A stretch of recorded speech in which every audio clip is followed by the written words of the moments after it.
이 책은 작년에 나온 책이에요. 그래서 요게 제가 책을 2년에 한 번씩 개정하는데 뭐 개정은 이제 내년에 될 타이밍입니다. 그래서 근데 뭐 올해 시험 난 거는 제가 제 책에 없는 내용도 몇 개는 있어요. 그런 건 제가 이제 그 적절한 위치에다가 구겨 넣어서 설명드릴 테니까 뭐 그런 거는 걱정하실 필요는 없고요. 보세요.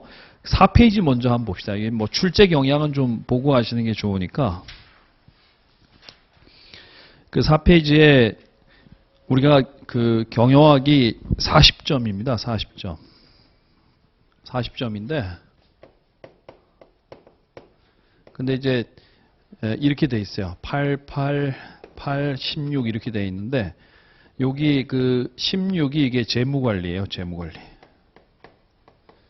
그 다음에 이제 여기가 뭐 인사, 그 다음에 뭐 조직, 전략 뭐 이런 부분에서 이제 8문제 나오고요.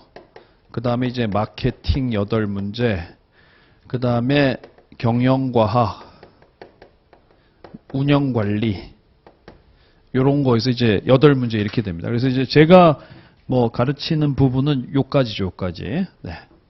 그래서 출제 경향은 8, 그건 뭐 밑에 보시면 4페이지 하단에 보시면 2011년부터 2019년, 올해 2020년도 똑같이 888 이렇게 났어요. 그래서 비중은 그냥 8 이렇게 보시면 돼요. 근데 제가 그 출제위원 하셨던 선생님한테 여쭤보니까 그 출제하실 때 한 분이 들어가서 8문제씩 내신대요. 그러니까 이제 여기 인사조직에도 한 분이 가시고 여기도 한 분, 마케팅 전공 교수님, 여기도 요 전공 교수님 한 분이 가시고 여기는 16개니까 이제 여기는 재무관리 선생님 2분이 가셔서 8개씩 내신대요. 그래서 그 제가 여쭤보니까 뭐 대부분 여기 좀 서울 시내 교수님들이고 해서 회계사 시험 보는데 이게 시험 끝날 때까지 출제위원이 거기 잡혀 있어야 되거든요. 그래서 교수님들이 뭐 다들 뭐 바쁘시고 하니까 막 그렇게 막 한 달씩 이렇게 잡혀 있는 건 안 되고 하니까 한 일주일 정도 계신데요. 그러니까 이제 거의 들어가자마자 한 이틀 만에 문제가 다 만들어지고 그 다음에 바로 금감원에 있는 저기 회계사들 불러다가 좀 풀어봐라, 뭐 오타 있는지 확인하고 그리고서 이제 바로 인수에 들어간대요. 바로 인수에는 뭐 인쇄소 하나 했다가 시험지 인쇄하고 이런 건 뭐 금방 되는 거니까. 그래서 이제 한 이틀 만에 거의 된대요. 그러니까 아마 출제원 이렇게 되시면 교수님들이 뭐 낼 건지 좀 미리 기출문제 이런 것도 좀 드릴 거야, 아마. 이렇게 뭐, 그래서 그거 가지고 미리 좀 이게 감 잡아 놓으시고 한대요. 그래서 어쨌든 출제는 이제 이거 한 분이 내시는 거야. 그러니까 이제 어떠냐 하면 요런 거를 한번 보면 여기도 이제 과목이 굉장히 여러 가지인데 그 중에 이제 한 전공 교수님이 들어가세요. 그러니까 어떠냐 하면 이제 그 전공은 조금 깊이 있게 내시는데 나머지는 잘 모르시니까 그런 거는 좀 약간 기출문제하고 좀 비슷하게 내시는 그런 경향이 좀 있어요. 예. 그래서 어쨌든 우리가 여기 24개인데 저는 항상 전략은 한 20개 전략을 씁니다. 20개.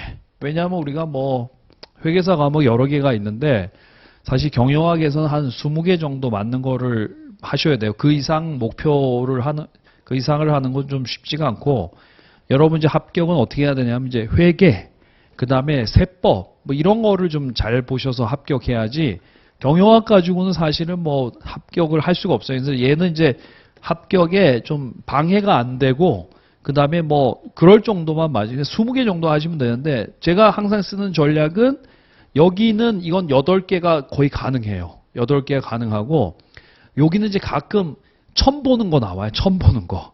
왜냐하면 그거는 매년 한두 개씩 나오는 건 어쩔 수가 없어. 그러니까 이제 그건 뭐 모든 학생들이 다 누리는 리스크여가지고 나는 그거까지 잡고 싶다 그러면 이제 학교에서 배우는 마케팅 교과서 막 이런 거 막 여러 권을 보셔야 되는데 그렇게 아마 투입 대비 효과는 없을 거예요. 그러니까 이제 여기서 6개 정도 맞고요. 그 다음에 여기 6개 이렇게 되면 20개예요. 이렇게. 근데 여기가 좀 쉽게 나면 뭐 한 개씩 더 맞을 수도 있고 학생들 보면 뭐 23개 맞는 학생도 있고 뭐 그래요. 근데 이제 20개는 하셔야 돼. 그렇죠? 근데 문제는 뭐냐면 사실 제가 여기 있는 제 책이 제가 좀 지난 판에 비해서 볼륨을 좀 줄였어요. 이거를 너무 막 두껍게 해서 막 기본 강의 시간을 막 계속 늘리고 막 20회 이렇게 되면 학생들 너무 힘들기 때문에 제가 이거 좀 양을 좀 줄였어요. 필요한 것만. 그래서 이제 뭐 저도 그렇지만 다른 선생님도 대부분 시험에는 약간 기출됐던 거를 이제 반복해서 나오는 경향이 좀 심해요. 나중에 이제 문제 보시면 아시겠지만, 그러니까 좀 기출 문제를 분석해 가지고 지금까지 이런 쌓여 있는 거를 위주로 해서 이제 책을 좀 엮었고, 그다음에 이제 이렇게 흐름상 뭐 어떤 방법이 있는데 뭐 이건 시험 나왔는데 뭐 이런 건 시험에 안 났어요. 그런 거는 제가 이제 넣어놨어요. 왜냐하면 시험 날 가능성 있고 하니까. 그러니까 이제 뭐 제 책 가지고 보시면 돼요. 그래서 책이 두꺼워서 사실 이거를 여러분들이 이제 뭐 학생들이 경영학은 암기 과목이다. 그래서 뭐 나중에 막판에 디립 때 암기하면 된다고 하는데, 그래서 사실 이게 두꺼워서 이게 암기가 쉽지가 않아요. 그래서 이제 어느 정도 개념이 있지 않으면 그러면 이제 좀 쉽지가 않죠. 그래서 여러분이 20개 맞으시려면 좀 복습은 좀 시간 투입은 좀 하셔야 돼요. 여기서 지금 이제 요번에, 근데 사실 제가 학생들을 이제 단연간 보니까 경영학 점수는 다른 과목 실력에 좀 영향을 많이 받아요. 예를 들면 이제 초시생이어가지고 아직 회계하고 세법도 좀 안 돼 있어. 그럼 이제 막판에 시험 다가오면 회계 세법 열심히 하거든. 그럼 이제 경영학은 사실 일주일만 안 봐도 그냥 바로 그냥 사라져 버려요. 왜냐하면 이 과목이 중요한 과목이면 평소에도 열심히 이렇게 다져 놓으시는데, 이게 사실 회계사 과목에서 약간 저관여 과목이거든. 그러다 보니까 이제 요거를 좀 안 보시면 금방 사라져요. 그래서 이제 복습을 안 하면 어떻게 되냐면, 이제 제가 사실 저는 뭐 공부 이렇게 생각해요. 공부는 우리 사실 중간고사 볼 때는 약간 단기 기억 영역에다가 그냥 이게 막 스파성으로 외워서 시험 보고 나면 그러면 중간고사 본 거는 기억이 없잖아요, 여러분들. 그렇죠. 근데 이제 회계사 시험은 그거 가지고는 안 되거든. 그러니까 이제 회계사 시험은 뭐 보통 학생들이 그런 얘기해요. 붓크정이라고 들어봤어?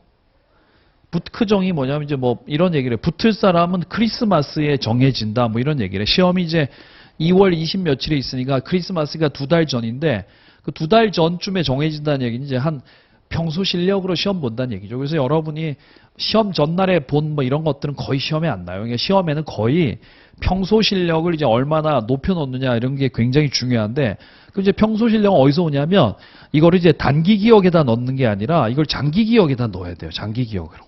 그러니까 이제 여러분 예를 들면 뭐 저는 여기 있는 거를 그래도 뭐 여러분처럼 외워서 넣는 게 아니라 저는 이제 이게 뭐 어떤 배경이 있고 어떻게 이해해서 넣었으니까 그냥 사실 뭐 어젯밤에 제가 오늘 강의할 거 복습하고 온 건 아니야. 그냥 뭐 보면 그냥 다 아는 거죠. 그래서 이제 설명 다 되는데 여러분들은 좀 그렇게는 안 되시거든요. 그러니까 여러분이 항상 공부하실 때 이 공부라는 게 그냥 외워서 넣는 게 아니라 그러면은 금방 잊어버려. 회계도 아마 그러실 거예요. 그러니까 이제 이게 어떤 의미가 있는지 의미를 부여해서 이쪽으로 넣어야 돼. 이거 씹어가지고 이렇게 넣어야 되거든요. 그래서 제가 사실은 이거를 잘 해드려. 제가 이제 이해 가도록 사실 이런 거잖아. 이 수업에 보면 처음 듣는 과목이야. 그럼 이제 맨 처음에 선생한테 한번 들어요.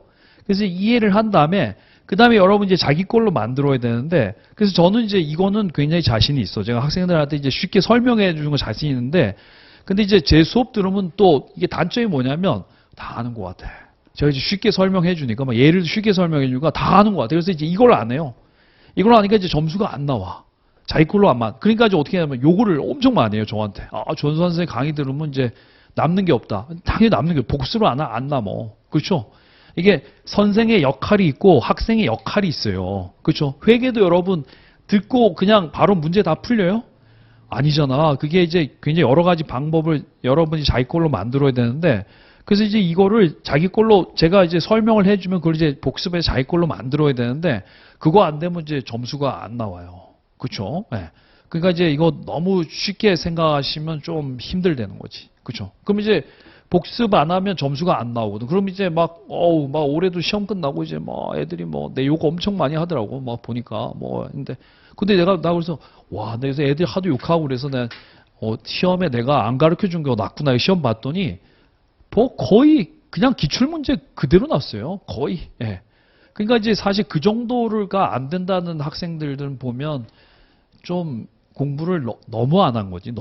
너무 안 한 거죠. 그렇죠? 예. 그러니까 이제 여러분 요즘에 뭐 학생들 어떻게 보면 여러분이 이제 뭐 경영학 공부 어떻게 해야 돼요? 하면 이제 보통 합격한 학생들 기출문제 하면 돼요. 이렇게 하는데, 기출문제를 이제 전공자 하면 바로 이해가 돼 있는 학생들은 그걸 문제를 이해할 수 있는데 그걸 이제 처음 듣는 학생들은 그게 안 되는 거야. 그게.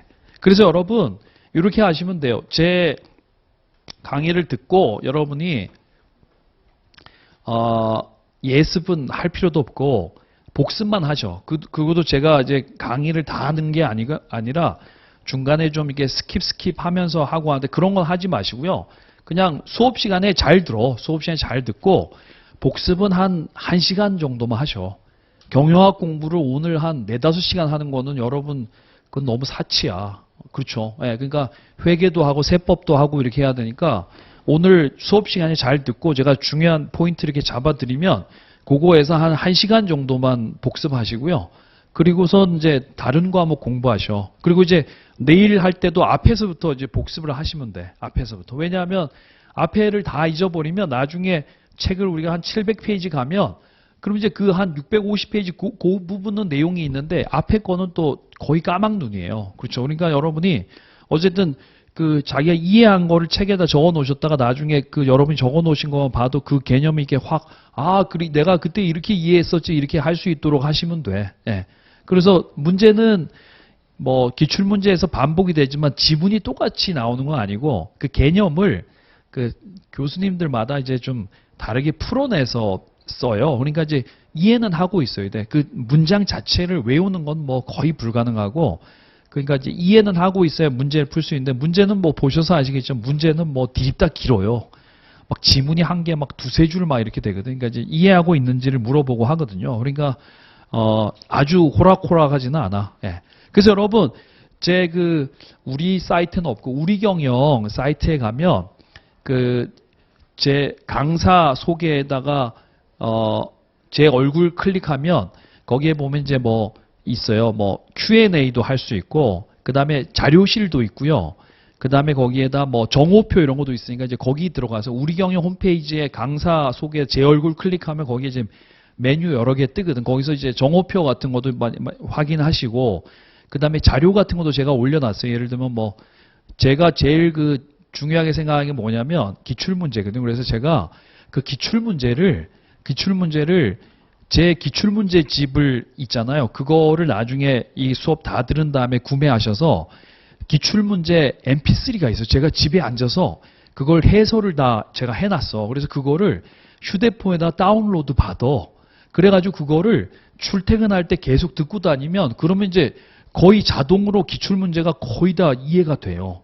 그러면 여러분이 따로 별도로 할 공부 안 해도 돼. 그 기출문제 mp3 그거 정말 효과가 좋아요. 제가 그거 매년 집에 앉아서 혼자 녹음하는데 그거 19년까지는 돼 있어. 그래서 그거 유튜브에 찾아도 있어. 유튜브에 아마 전수한 이렇게 치면 나도 안 쳐봤는데 나도 이제 내 거는 듣기 싫어가지고 나는 이제 안 쳐봤는데 거기 있어요. 그래서 자료실에도 제가 지금 저쪽 Q&A에 있는 걸 이쪽으로 옮겨줄 테니까 그래서 나중에 지금은 들으실 필요 없어. 왜냐하면 이거 다 들은 다음에 하셔야 되거든. 그렇게 하시면 그럼 이제 자동으로 복습되고 그래요. 예. 그래서 그 기출문제를 일단 기출문제 된 거를 이해하는 게 좋아요.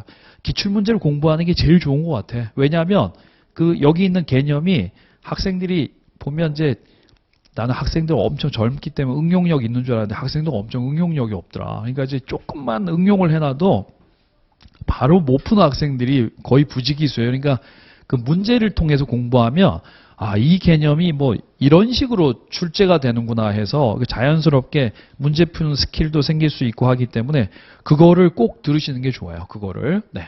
그래서 그 끝날 때쯤에 내가 또 말미에 또 말씀드릴게. 거기다가 뭐 이렇게 또 몇 개는 좀 외워야 되거든요. 뭐 예를 들면 매슬로우의 이론에서 이렇게 하면 매슬로우의 이론이 뭔지를 알아야 돼.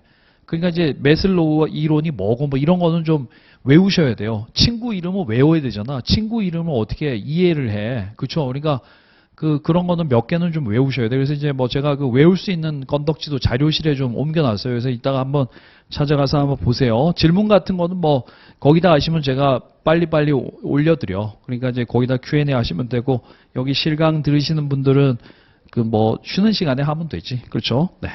어쨌든 그렇습니다. 그래서 여러분이 그 복습만 잘하시면 제 수업 퀄리티 높아요. 예, 제가 이거 사실 책 읽어주는 선생이 아니야. 제가 이제 밑줄 거 이렇게 하고 제가 밑줄을 그어주면 그놈은 뭐 실강 와서 강의 들을 필요가 없지. 제가 그냥 책 아예 밑줄을 그어서 책을 인수해 버리면 되잖아. 그렇죠? 근데 이제 사실 그렇게는 사실 이 두꺼운 걸 이해를 못 하거든. 그러니까 이제 누군가한테 좀 이거를 이해하는 방법 이런 걸 배우면 굉장히 수월하게 갈 수 있지. 그렇죠? 여러분 나중에 이제 강의하는데 더 리더가 될 수는 없잖아. 책 읽어주는 선생이 될 수는 없잖아. 이게 뭔가 이제 논리가 있고 관점이 있고 뭐 이렇게 해야지 강의는 되는 거거든요. 어쨌든 그랬습니다. 네. 자, 그래서 어쨌든